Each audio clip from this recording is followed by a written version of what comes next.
Bienvenidos chicos, vamos a responder unas preguntas de la prueba que me hicieron, o sea que me están haciendo por el chat. A ver, ustedes saben que aquí tenemos nuestra caldera, turbina, condensador, estoy grabando, ¿cierto? Sí, condensador y bombita, ¿cierto? Ya, ¿qué es lo que pasa? Se los voy a plantear de otra manera, que es lo mismo en el fondo. ¿Cuál es el objetivo de la turbina? ¿Quién me lo puede decir por el chat o por voz? ¿Cuál es el objetivo de la turbina? Claro, el objetivo de la turbina es producir trabajo. ¿Ya? Entre más grande sea el trabajo en la turbina, es mejor, porque me va a producir más trabajo. Entonces, la eficiencia de una turbina siempre va a ser, ¿qué vendría siendo acá lo ideal? Lo ideal viene siendo generar el mayor trabajo posible. Entonces, si yo comparo mi trabajo real con mi trabajo ideal, todo en la turbina, claramente, en la turbina, ¿ya? El trabajo ideal siempre va a ser más grande que el trabajo real, porque idealmente siempre se va a tener un óptimo, ¿ya? Y como el trabajo ideal siempre va a ser más grande que el trabajo real en la turbina, ¿ya? Y la eficiencia siempre es un número entre 0 y 1, ¿ya? Porque es un porcentaje. Entonces la ecuación sería trabajo real, el trabajo de la turbina, dividido en el trabajo ideal, ¿ya? Ahora, no sé si te quedó claro. Ah, perfecto. Esa es la definición de la eficiencia de la turbina, ¿ya? Ahora voy a hacer con otro color, porque igual lo expliqué la semana pasada, pero siento que no les quedó muy claro. En la bomba, en la bomba también hay eficiencia. En la bomba también hay eficiencia. O sea, hay una eficiencia de la bomba. Esto lo expliqué a una pregunta que creo que el hijo, no me acuerdo quién la hizo, pero la hice la semana pasada. La eficiencia de la bomba también existe, obvio. Pero la bomba, el objetivo de ella no es generar trabajo. Obvio, el objetivo de la bomba no es generar trabajo. Todo lo contrario, la bomba desgraciadamente necesita trabajo. Entonces, acá, ¿qué sería para la bomba? Para la bomba, el trabajo real y el trabajo ideal. Como la bomba a mí me sirve que ocupe el menor trabajo posible, yo quiero que ojalá el trabajo de la bomba sea lo más chiquitito posible, siempre yo voy a querer que el trabajo ideal sea más pequeño que el trabajo real. ¿Se entiende eso, cierto? Porque la bomba yo siempre voy a querer que tenga un trabajo más pequeño, es como lo ideal. Entonces, siempre voy a necesitar que el trabajo ideal sea más pequeñito que la realidad. Porque entre más trabajo me ocupe la bomba, es peor. Porque es un trabajo negativo, ¿cierto? Es un trabajo que en el fondo va a necesitar el sistema. Entonces a mí no me sirve que ese número sea más grande, ¿ya? Entonces, si lo vemos aquí como fórmula, sería totalmente al revés, po. Como este número es más grande que este, me van a decir, pero profe, son negativos. Pero al dividirlo se van los signos, ¿ya?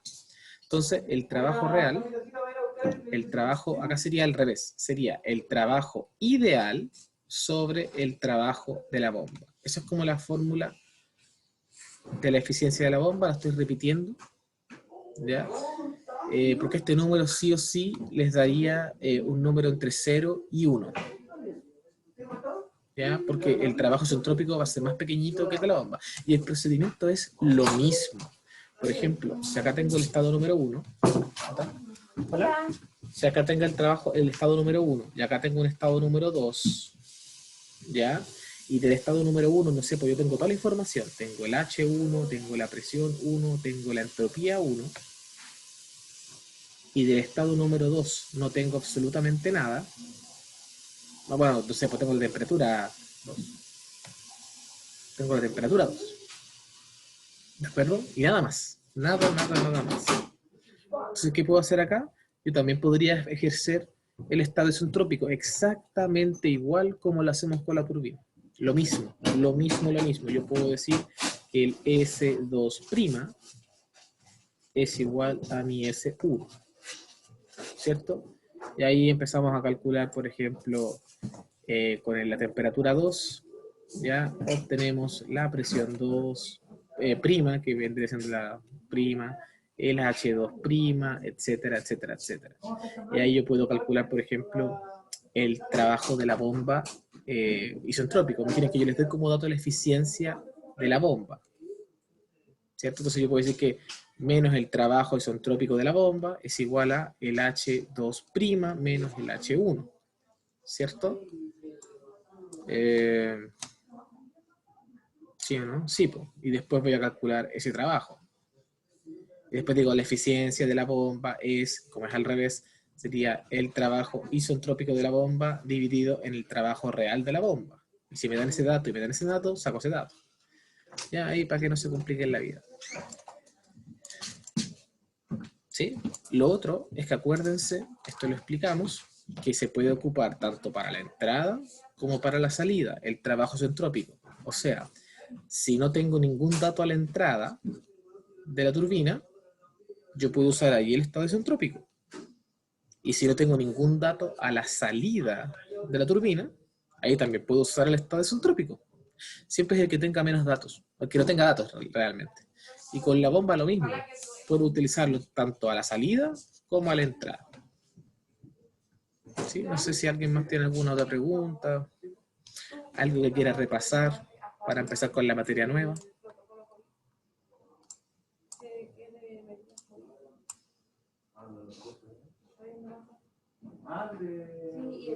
¿No? Perfecto.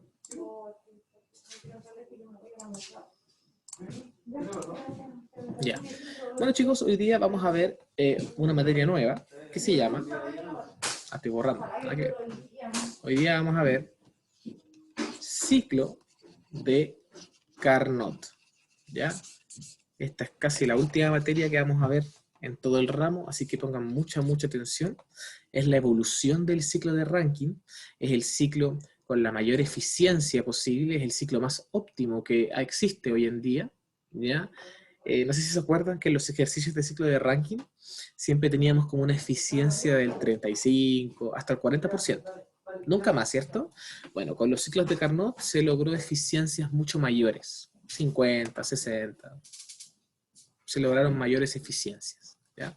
Les voy a buscar una pequeña presentación. Voy a dejar de grabar por un segundo. Bien, chicos, tal cual yo les decía, vamos a ver ahora máquinas térmicas, específicamente el ciclo de Carnot, ¿de acuerdo? Lo primero que tienen que saber, ¿ya? Es que este dispositivo, al igual que el ciclo de Rankine, ¿ya? Convierte la energía en forma de calor en trabajo. Es decir, hace exactamente lo mismo que el ciclo de Rankine. Busca transformar el calor generado en una caldera en trabajo a través de una turbina. Es exactamente igual. Ya les voy a explicar el mayor cambio que tiene el ciclo de Carnot respecto al ciclo de Rankine. ¿Ya? Fíjense los términos que vamos a utilizar ahora. Por ejemplo, siempre va a haber en las máquinas térmicas, siempre va a haber una fuente. Esa fuente es donde ingresa energía en forma de calor al sistema. Esa fuente perfectamente puede ser la caldera, ¿cierto? Y el sumidero es quien recibe el calor desde el sistema. En este caso vendría siendo el condensador, por así decirlo, las máquinas térmicas. Después, la fuente siempre va a operar a una temperatura alta, ¿ya? Que vamos a abreviar como TH. La H viene de height. En inglés alto es height, entonces T-height. Y el sumidero siempre va a operar a una temperatura baja, que se abrevia TL, que viene de T-low. ¿De acuerdo? Acá mucha gente le dice T-hot, como temperatura caliente, pero en realidad es temperatura alta. Me voy a ir al tiro a la pizarra para explicarles un poco cómo funciona esto. A ver. Nosotros estamos acostumbrados a que tengamos acá la caldera, que tengamos acá la turbina, que tengamos acá el condensador y que tengamos acá la bomba, ¿cierto? Sin embargo, si nosotros, ojo que el ciclo de Carnot mayoritariamente trabaja con gases. Ojo, ojo piojo ahí, ¿ya? Entonces, Nosotros si eliminamos la bomba y empezamos a trabajar con un compresor, ojo que la abreviación desgraciadamente igual es similar, ¿sí? Un compresor, ahí estamos frente a un ciclo de Carnot, ¿de acuerdo? Y como yo les decía, vamos a tener una temperatura alta y una temperatura baja. Y acá esto anótenlo por favor con otro color, es muy importante. Tanto la caldera como el condensador, ¿se acuerdan que en el ciclo de Rankine tradicional eran máquinas isobáricas, donde la presión de entrada era exactamente igual a la presión de salida? Y acá abajo igual, la presión de entrada al condensador era igual a la presión de salida del condensador. Ahora, cuando se trabaja en un ciclo de Carnot, esta fuente y este sumidero van a trabajar de otra manera. Van a trabajar de manera isotérmica. Es decir, la temperatura de entrada, acá le voy a poner estados, de 1, 2, 3 y 4.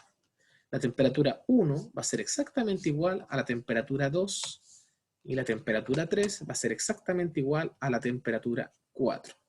Entonces voy a colocar acá, voy a alejar un poco esto.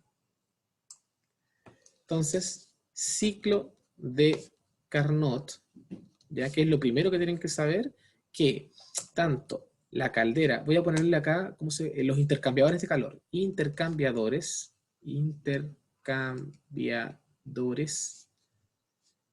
de calor, es decir, la caldera y el condensador, ya no son máquinas isobáricas, sino que ahora son máquinas isotérmicas. Esa es una de las principales diferencias con el ciclo de Rankine tradicional. Y una segunda diferencia, ¿se acuerdan que antiguamente en la caldera y en el condensador no había trabajo? Solamente había calor. Bueno, ahora todas las máquinas tienen, está mal dicho, todas las máquinas ejercen o necesitan trabajo. ¿Ya? Entonces, para que ustedes sepan, el trabajo de la caldera va a ser positivo, el trabajo de la turbina también va a ser positivo, y el trabajo del condensador va a seguir siendo negativo, y el trabajo de la bomba va a seguir siendo negativo.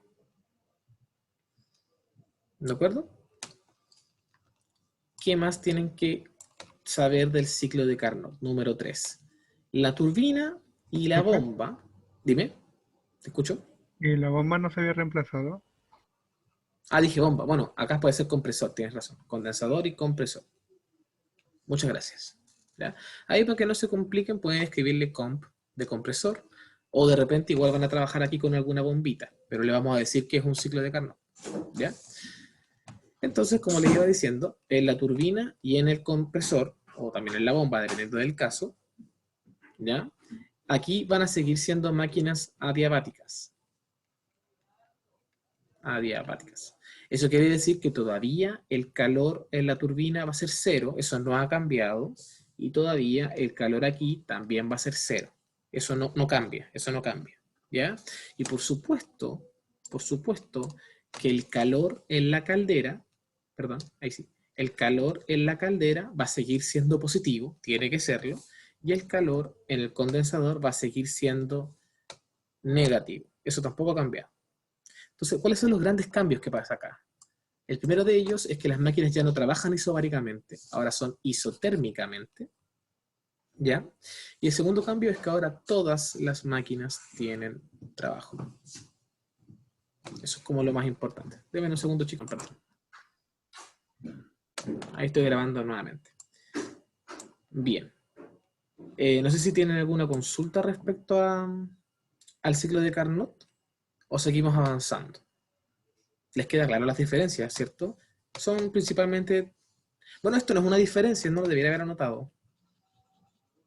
Porque esto se mantiene igual. O sea, la turbina y la turbina y el compresor o la bomba siguen siendo máquinas adiabáticas, eso no cambia.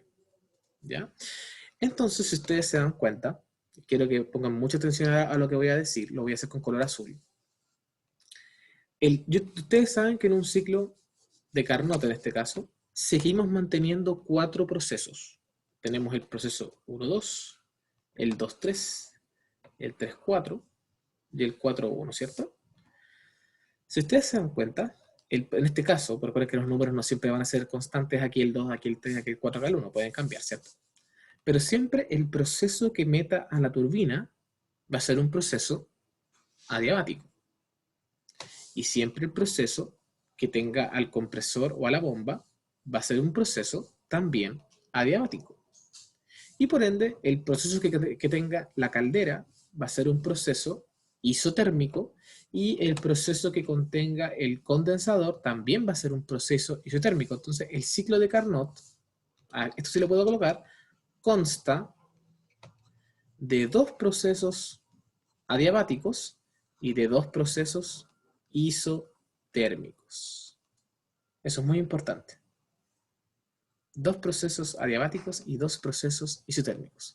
Y para su desgracia, por el sentido de que ya no van a ser tan parecidos al ciclo de Rankine, este diagrama que tenemos aquí, que siempre hemos utilizado para dibujar los ciclos de Rankine,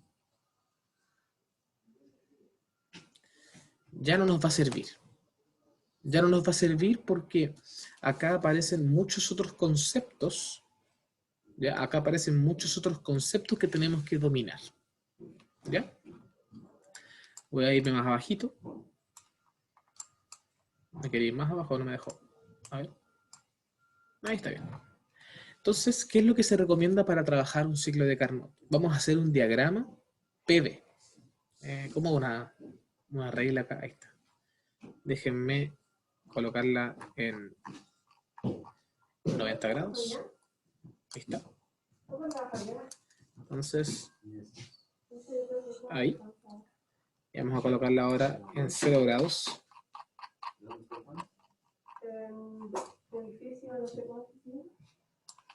Y le vamos a hacer ahí. Ya. Y vamos a volver a hacer zoom acá para que no se me vea lo de arriba. Ahí está perfecto. Ya. Como yo les decía, perdón, acá va, en un segundo, acá va la presión en megapascales o puede ser en CIA, depende del sistema de medición. Y acá va a estar el volumen específico en metro cúbico sobre kilogramo, como siempre. ¿Ya? Bien, chiquillos.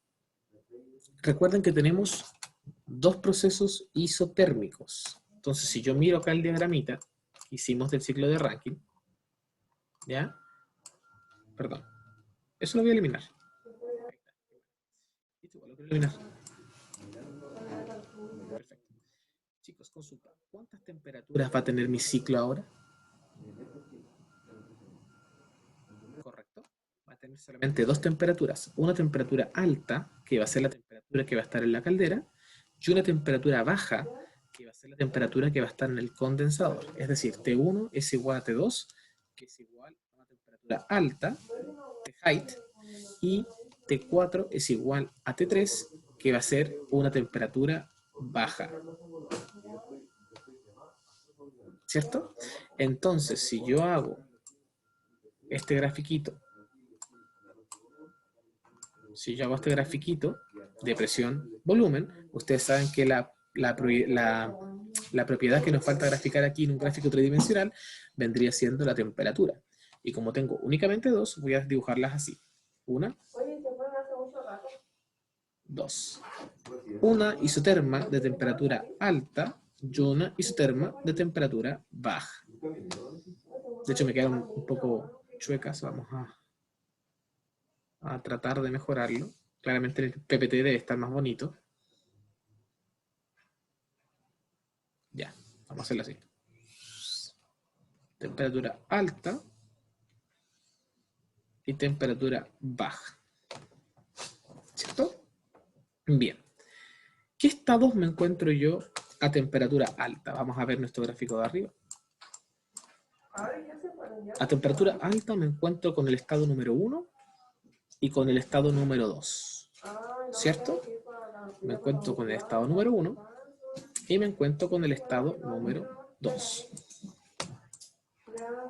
Entonces, acá tenemos el estado número 1 y acá tenemos el estado número 2. Fíjense cómo lo fui dibujando. Lo dibujé de izquierda a derecha, el 1 y el 2. ¿Por qué? ¿Por qué? Porque ocurre que en la caldera ocurre la primera expansión. Ocurre la primera expansión. Y esa expansión se le llama la expansión isotérmica. ¿De acuerdo?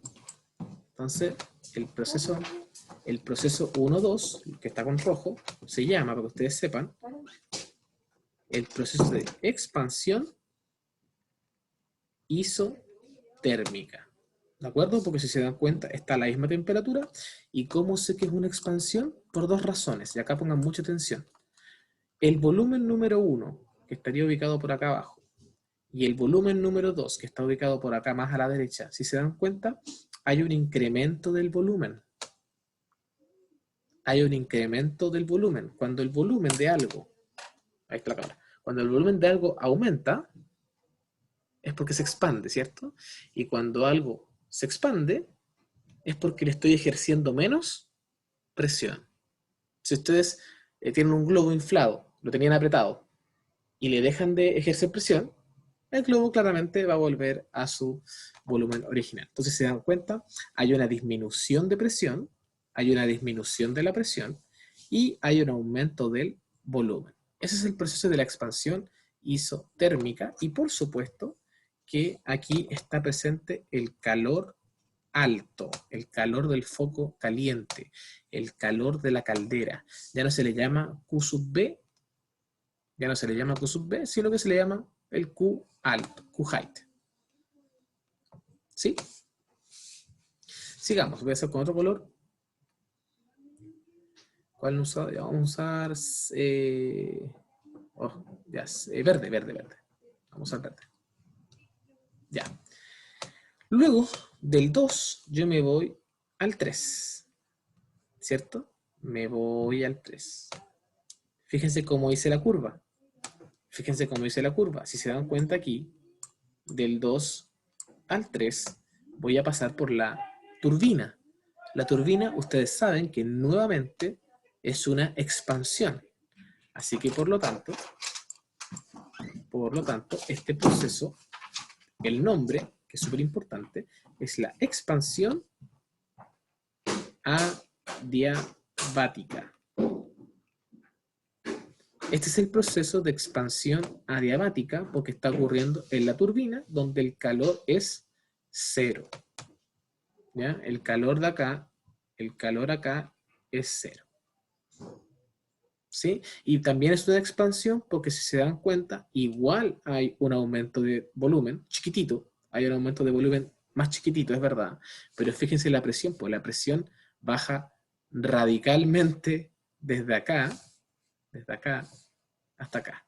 Entonces, al disminuir tanto la presión, obviamente estamos frente a otro proceso de expansión. Voy a tratar de colocar acá esto con rojo, a ver si el pulso me acompaña. Yo creo que sí. Sí. Sigamos. Sigamos. Ahora vamos a ir con el proceso 3-4, que lo voy a hacer por acá.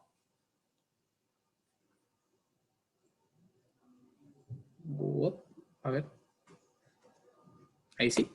Del 3 al 4, en este caso, vendría siendo cuando yo estoy en el condensador.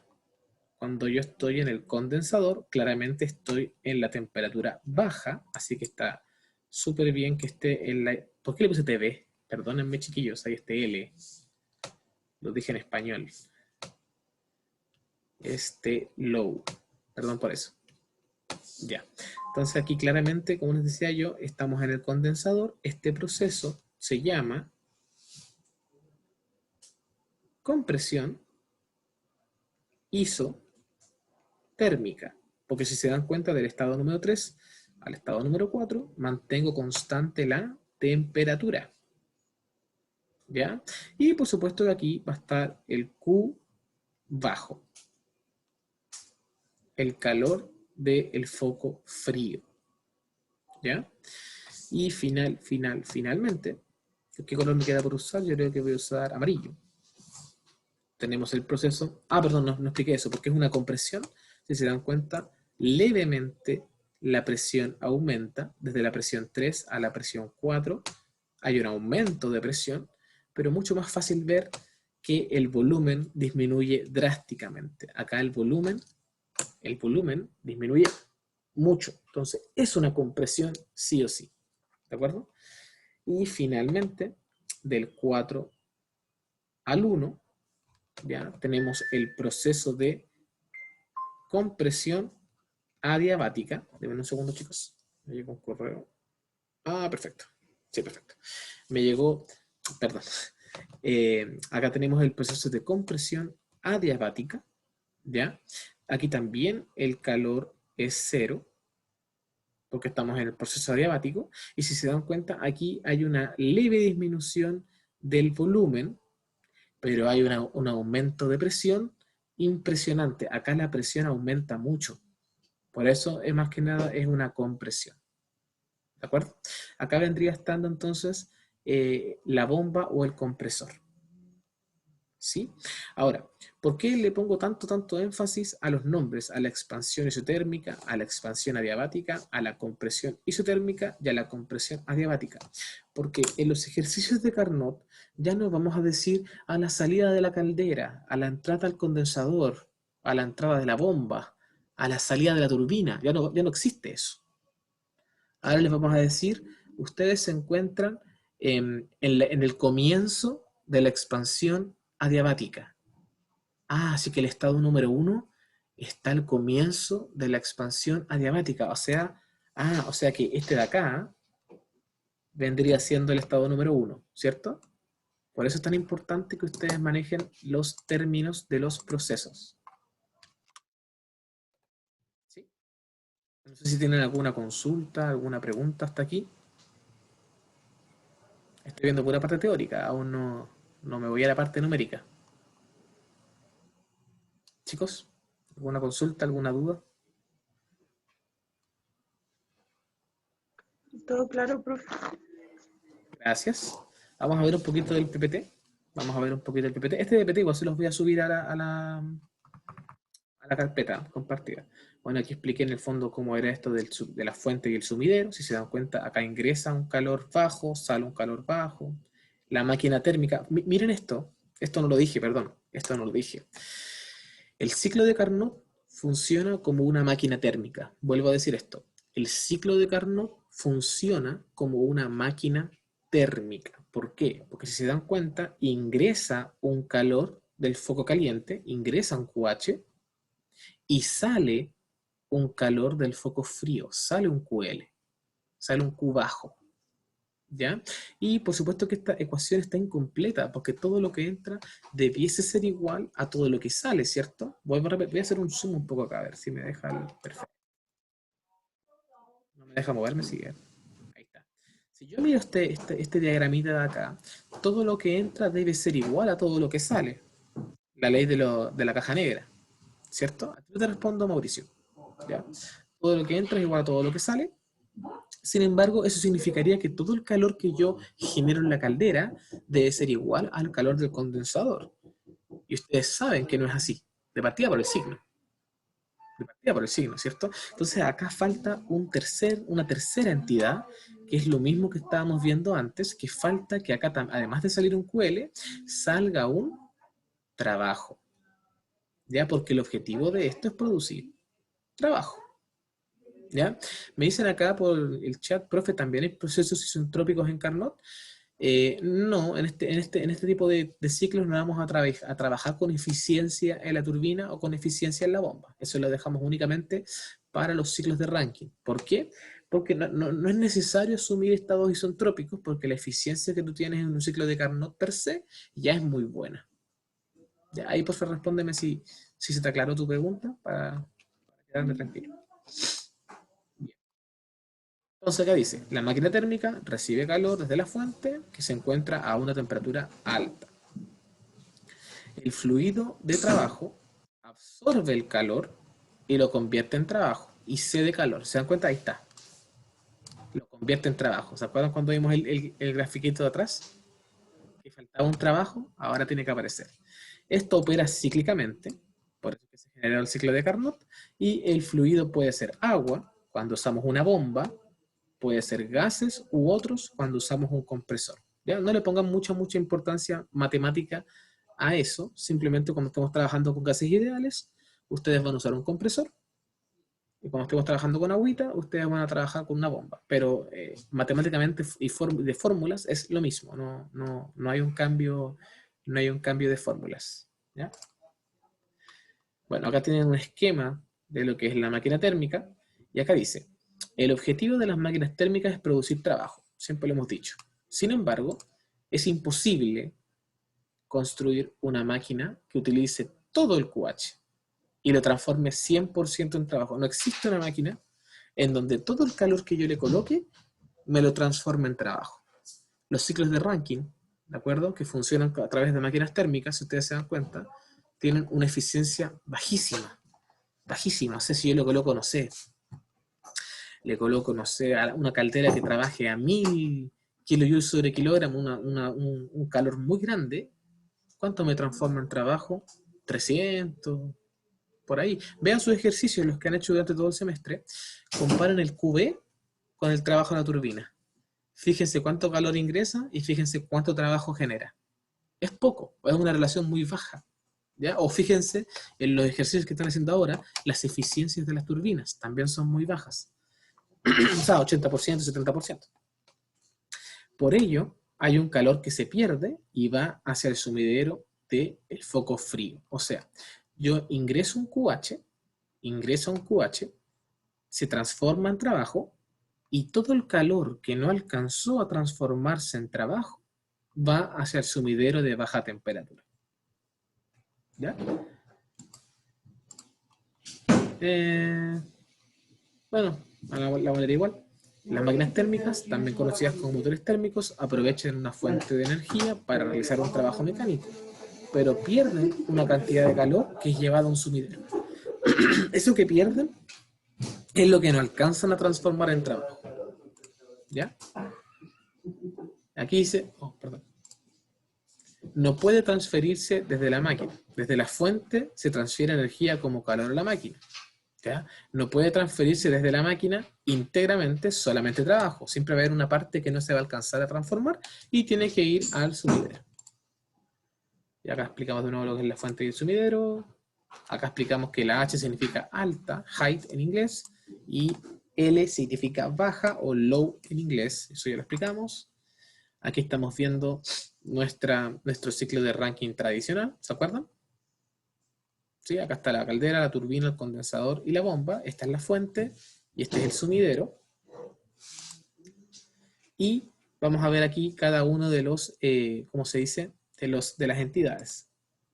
Si se dan cuenta, bueno, acá esto ya lo saben. La bomba convierte el trabajo en energía de flujo.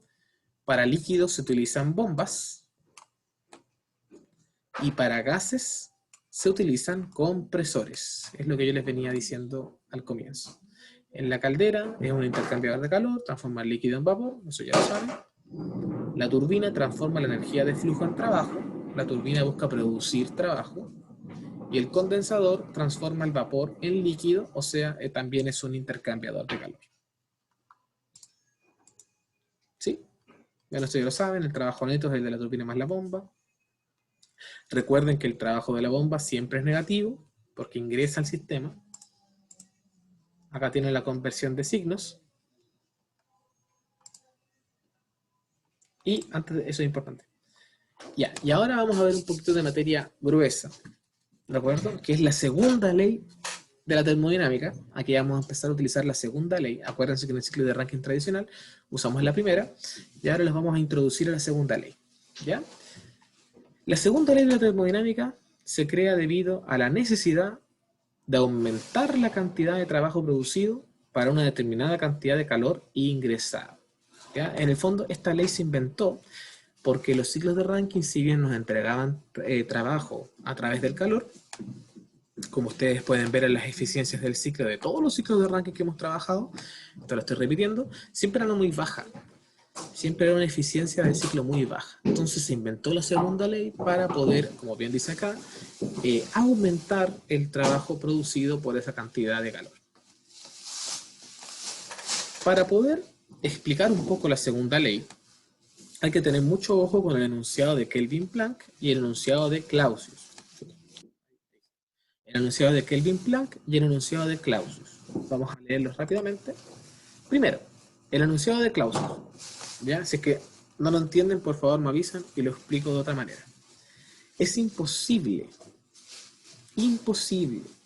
construir un dispositivo que opere cíclicamente y su único efecto sea la transferencia de calor de un cuerpo frío a uno caliente. O sea, que el calor que entre sea exactamente igual al calor que salga, va a ser algo imposible. Esta ecuación está mala porque acá me está diciendo todo el QL que entra se transforma en QH, caja negra, ¿cierto? Y eso estamos diciendo que es imposible. Siempre va a haber una pérdida. Siempre va a haber una pérdida o una necesidad de trabajo. ¿Ya? Entonces, esto no existe. ¿Ya? Y el enunciado de Clausius dice, en relación a un refrigerador o una bomba de calor, estableciendo que es imposible construir un refrigerador o bomba de calor, ya vamos a ver más adelante cuáles son esas máquinas, aún no las conocemos, que transfieran energía desde un cuerpo más frío a uno más caliente sin que ingrese trabajo. Es decir, me está diciendo lo mismo que el ciclo de Carnot, pero al revés. El ciclo de Carnot va del foco caliente hacia el foco frío. De nuevo, el ciclo de Carnot va del foco caliente al foco frío y produce trabajo. Yo quiero generar trabajo. En cambio aquí, el enunciado de Clausius dice que un refrigerador o bomba de calor va desde el cuerpo frío, va desde el foco frío hacia el foco caliente. Es al revés.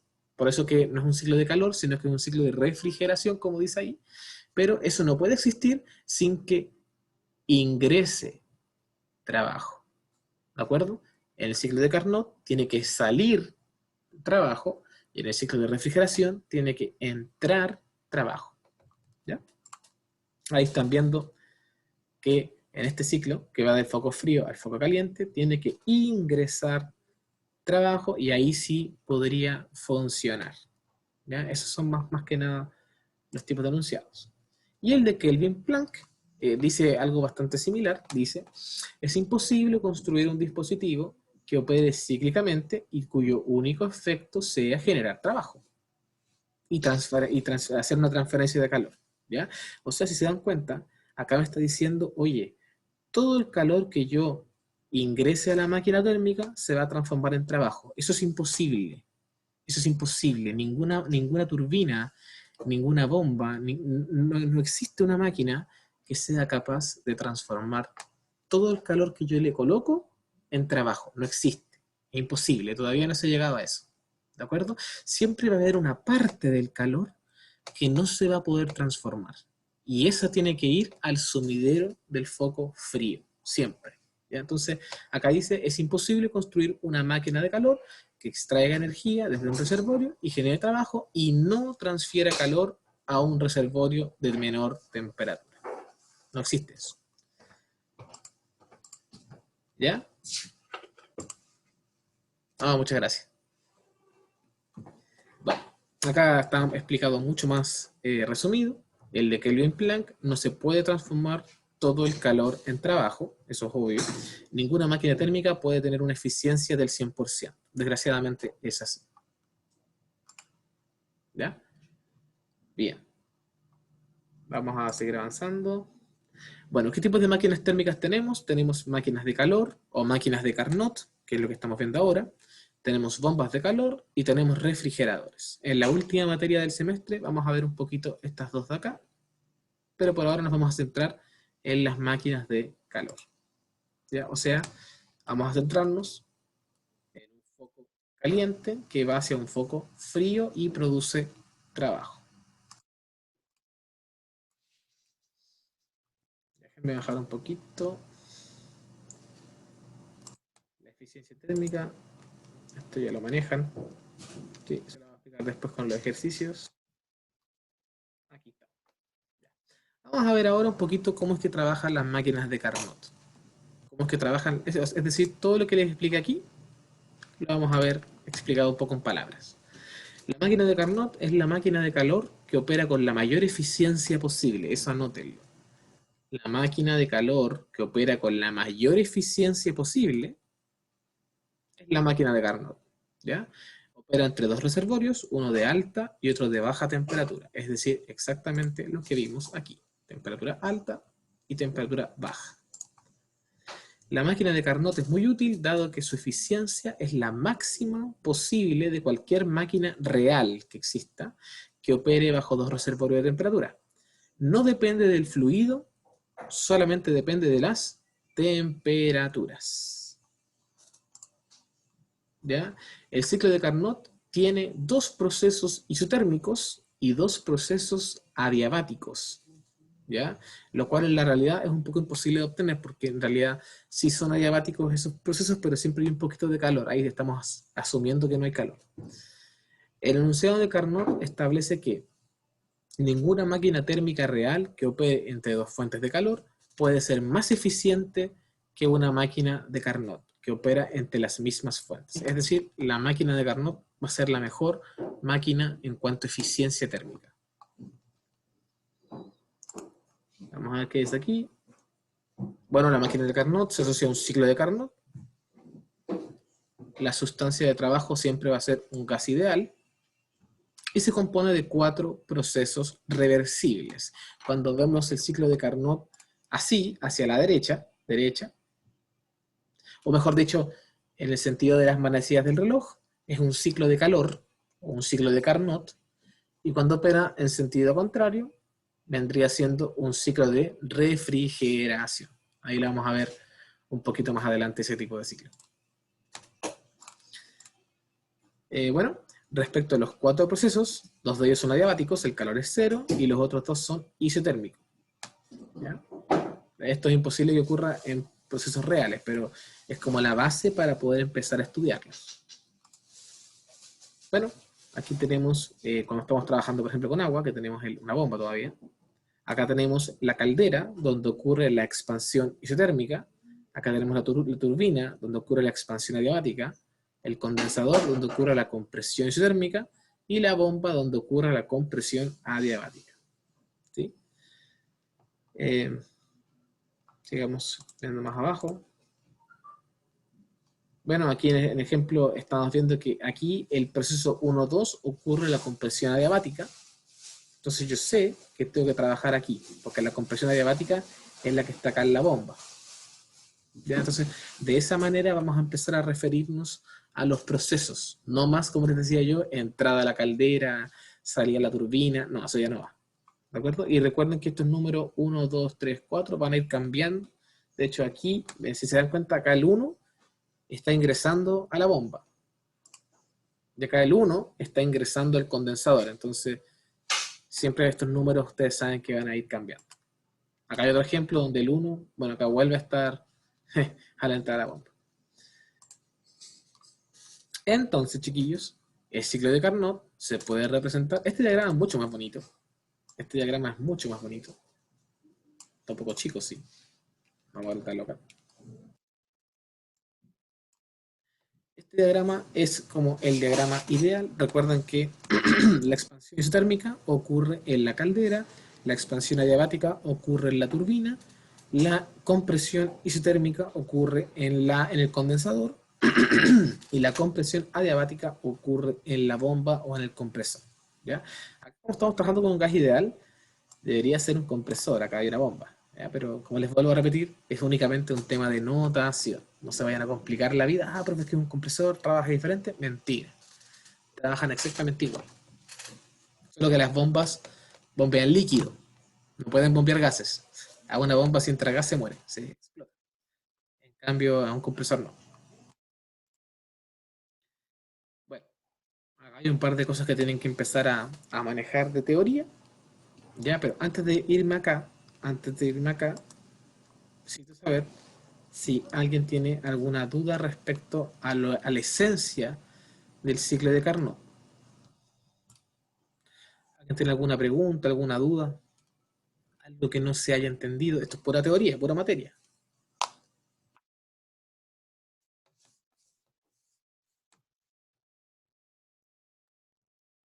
No hay dudas. Es espectacular. Entonces seguimos avanzando. Ya. Esto igual tienen que anotarlo porque es súper, súper importante. Es una de las esencias del RAM. Miren. Anoten esto. En todo proceso isotérmico, es decir, ya sea la expansión isotérmica o la compresión isotérmica, solo esos dos, ¿ya? Que estemos trabajando con un gas ideal, ojo que el agua, el vapor de agua, igual se puede considerar gas ideal, el vapor de agua, ¿ya? O el agua en general, ¿ya? Siempre que tengan un proceso isotérmico más un gas ideal, la energía interna del gas ideal depende únicamente de la temperatura. O sea, podríamos decir que la variación de la energía interna total o la variación de la energía interna específica, ojo acá, acá está la U mayúscula, acá está la U minúscula, esas variaciones van a ser cero. Esas variaciones van a ser cero. En cambio, en los procesos adiamáticos, el calor que absorbe el gas es cero. Entonces vamos a considerar que el calor es cero. ¿Ya? Y esto que está en rojito es súper importante porque el delta U que vamos a manejar acá se puede calcular como la capacidad calorífica a volumen constante por la variación de la temperatura. Yo lo voy a explicar en la pizarra esto para que no se vayan a confundir. Y acá volvemos a utilizar la primera ley de la termodinámica original. Aquí volvemos a utilizar la primera ley de la termodinámica original. ¿Sí? Muy bien, vamos a explicar esto con la pizarrita para que quede un poquito más claro. Ahí se fue la regla. Por favor, chicos, si esto no lo entienden, me avisan. A ver, primero que todo, primera regla. Primera regla. Tenemos que estar trabajando con un gas ideal. ¿De acuerdo? Tenemos que estar trabajando con un gas ideal. Y además, tiene que ser un proceso isotérmico. ¿De acuerdo? Esa es como la receta. Gas ideal y proceso isotérmico. ¿Ya? Profe, ¿cómo sé si estoy trabajando con un gas ideal o no? Les digo al tiro. Termodinámica, tablas de vapor. Vamos a abrir las tablas de vapor. Acá están. Calores específicos. ¿Dónde está? No. Hasta de acá. Todo esto que es de acá vendrían siendo gases ideales. La tabla A1. Todos los que ustedes puedan calcular el calor específico. ¿De acuerdo? Este tiene el CP. El CP significa calor específico a presión constante o capacidad calorífica a presión constante. Y el CB viene siendo la capacidad. Dame un segundo, chicos. Disculpen. Y la segunda viene siendo la capacidad calorífica a volumen constante. ¿Sí? Deme un segundito. Ya. El delta U va a ser siempre la capacidad calorífica a volumen constante por la variación de la temperatura.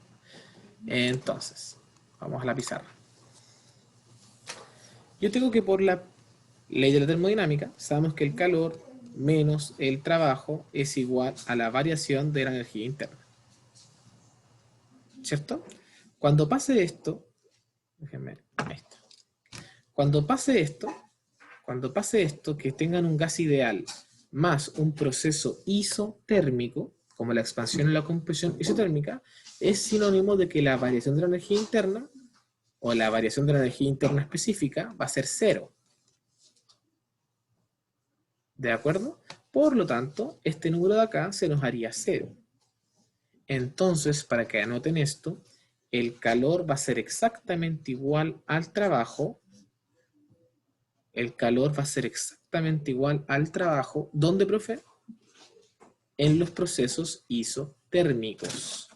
Y si se acuerdan bien, ¿cuáles eran los procesos isotérmicos? Es el que ocurre en la caldera y el que ocurre en el condensador. Eso quiere decir lo siguiente, que el calor de la caldera, que era el Q alto, va a ser igual al trabajo de la expansión isotérmica.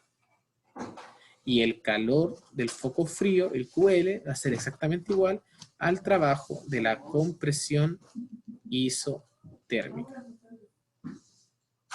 ¿Se entendió eso, chicos, o no?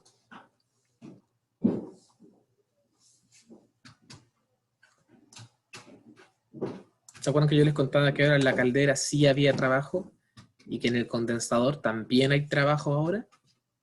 Pero esos trabajos van a ser exactamente igual a sus calores. Ahí me dicen que no se entendió. O de que creo que no, es porque no hay dudas. No sé si...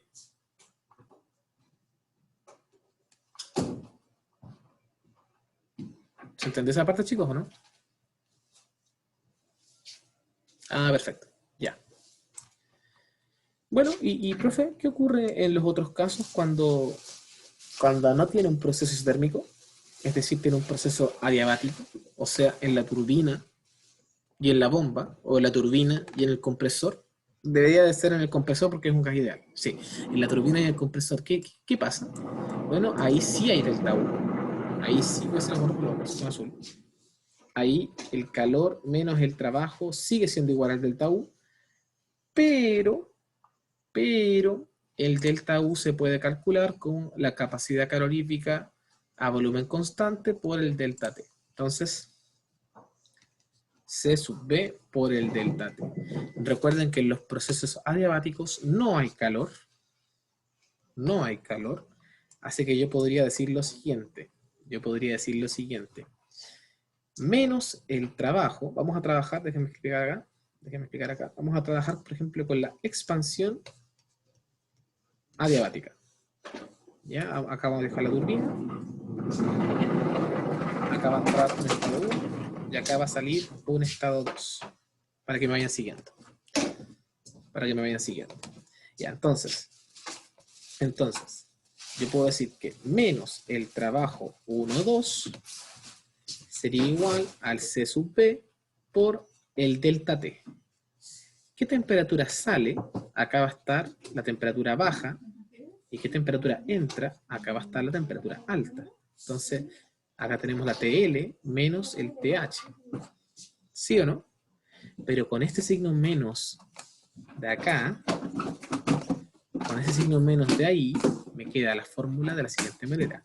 El trabajo 1, 2, o le voy a poner aquí, el trabajo de la expansión adiabática es el C sub B por el TH menos el TL.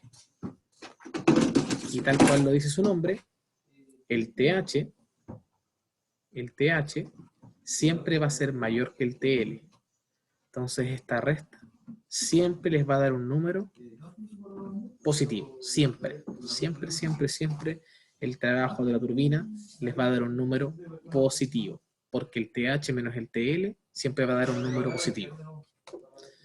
Ahora, ¿qué pasaría? Voy a achicar esto para que se vea. La hacer con color verde ahora. ¿Qué pasa en la compresión adiabática? Vamos a hacer el compresor, que es para el otro lado. Acá, si salía el 2, tiene que entrar el 3 y tiene que salir el 4. Este es el compresor. ¿Cierto? Yo puedo decir que menos el trabajo 3, 4 es igual al C sub B por, acá sale el T height y acá entra el T low. Entonces sería T height menos T low. Y yo puedo decir que el trabajo de la compresión adiabática es igual al C sub B por este signo menos que tengo aquí, lo voy a volver a marcar con rojo. Ese signo menos de ahí me cambia esto al TL menos el TH. Y como el TL siempre es menor que el TH, esto me va a dar un número negativo. Eso quiere decir que el trabajo de la compresión adiabática siempre les va a dar un número negativo. Ahora, para que se queden un poco más tranquilos, imaginen que el trabajo 1-2 me dio, por decirles una cosa, me dio 30 kilojoules sobre kilogramo. ¿Ya? El trabajo 3-4 siempre va a ser el mismo número con signo contrario, menos 30 kilojoules sobre kilogramo. ¿Sí? Entonces ya tienen datos súper importantes. Los trabajos de los procesos adiabáticos siempre van a ser iguales con signo contrario. ¿Y qué otro dato tienen acá arriba? Que el calor y el trabajo de los procesos isotérmicos siempre van a ser iguales. Siempre van a ser iguales. Entonces, como resumen general de todo lo que les acabo de explicar, acá voy a escribir proceso. Tenemos la expansión isotérmica, tenemos la expansión adiabática, tenemos la compresión isotérmica y tenemos la compresión adiabática. Acá tenemos el calor y acá tenemos el trabajo. Pucha, espero que me quede recto. Ya. Entonces, ¿qué es lo que sabemos acá? ¿Cómo es el calor para los adiabáticos? Es 0. ¿Cierto? Y si el trabajo me da acá estrellita positiva, acá me da estrellita negativa. ¿Cierto? ¿Y qué más sabemos? Si el calor de la expansión isotérmica, el QH, no sé, me dio cuadrado, el trabajo va a ser exactamente cuadrado. Y ambos van a ser positivos. Y ¿qué color uso ahora? Morado. Y si el calor de la compresión isotérmica me dio triángulo, el trabajo de la compresión isotérmica también es triángulo, ambos son negativos. Ese es como el resumen general de los procesos del ciclo de Carnot. ¿Ya? Yo creo que en la próxima clase ya les voy a explicar todo lo que es referente a... No, sí me queda tiempo. Me queda tiempo. Voy a alcanzar a explicarles un poco las fórmulas. Vamos a hacer una pequeña pausa en la grabación. Perfecto. Entonces, aquí ya expliqué esto. Este igual lo expliqué. Ah, bueno, acá hay una relación de presiones y volúmenes que tengo que explicarles. Bueno, es igual como sencillo. Obviamente, la presión del comienzo de la expansión adiabática, perdón, de la expansión isotérmica y la expansión de término de la expansión isotérmica, esta relación siempre va a ser mayor que 1 porque la presión del inicio a la del final siempre es más grande. ¿Sí? Acá también, pues la presión de una temperatura alta y la presión que van a encontrar a temperatura baja siempre va a ser una relación mayor que 1. Ahí tienen como esos tips, ¿ya? Que si quieren los puedo explicar con más énfasis más adelante igual. Pero quiero irme a la definición de la fórmula. Aquí está. Aquí está. Ya. Entonces, vamos a anotar esta formulita. Vamos a anotar esta formulita. Ya. Vamos a calcular el trabajo. ¿Qué estado era el...? Déjame ver el diagrama inicial que teníamos al principio de la clase. El de la caldera era el 1-2. Ahí está. Vaya.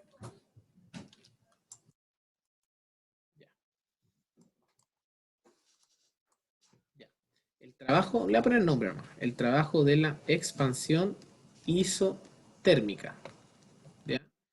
Se calcula como la integral definida de la presión por un diferencial de volumen desde el volumen inicial hasta el volumen final, ¿cierto? ¿Se acuerdan cuando vimos esto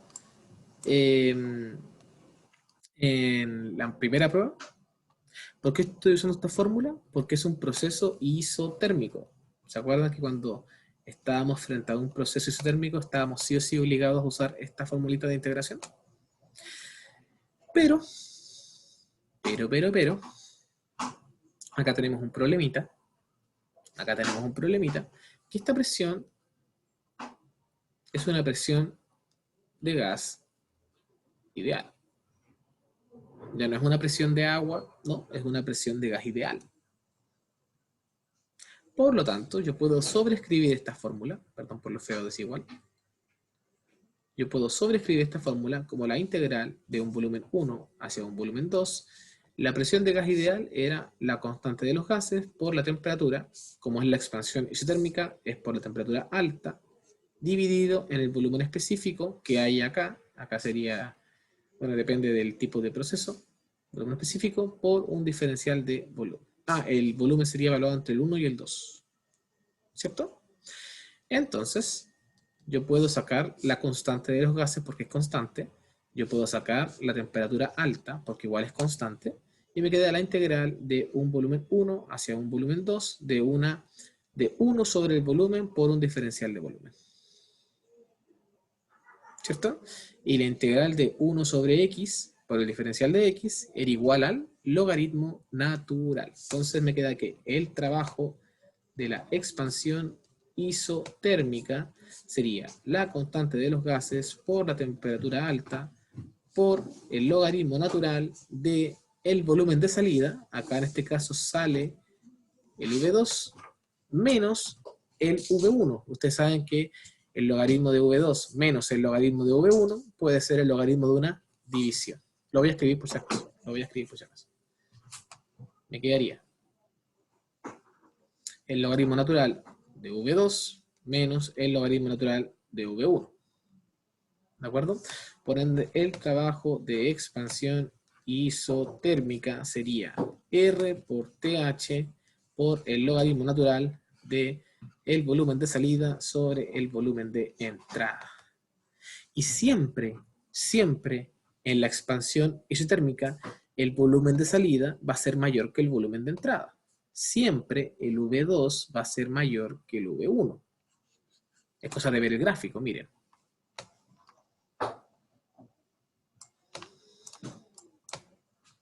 ¿Dónde está? Ahí está.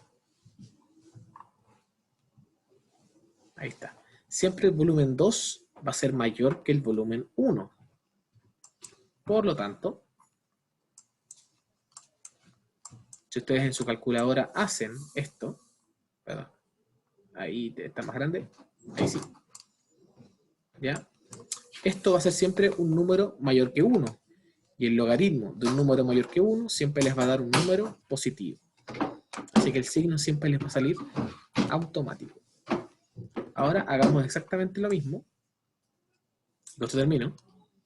Para el proceso de la compresión isotérmica. El trabajo de la compresión isotérmica sería, voy a saltarme un poco lo de arriba, sería la misma fórmula, solo que ahora sería por el T low, ¿cierto? Entonces sería R por el T bajo por el logaritmo natural. ¿Y quién sale en la compresión isotérmica? Sale el V4. ¿Y quién entra? El V3. Y si me voy nuevamente al dibujito, aquí, agrandémoslo un poquito más. ¿Cómo es el volumen 4 respecto al volumen 3? Mejor lo voy a decir bien. ¿Cómo es el volumen de término de la compresión isotérmica con respecto al volumen de inicio de la compresión isotérmica? Siempre va a ser más chico. Siempre va a ser más chico. Siempre va a ser más chico. Entonces, volviendo acá abajo. Perdón.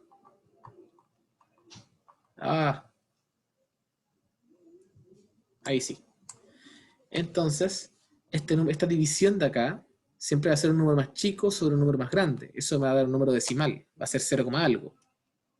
0, algo.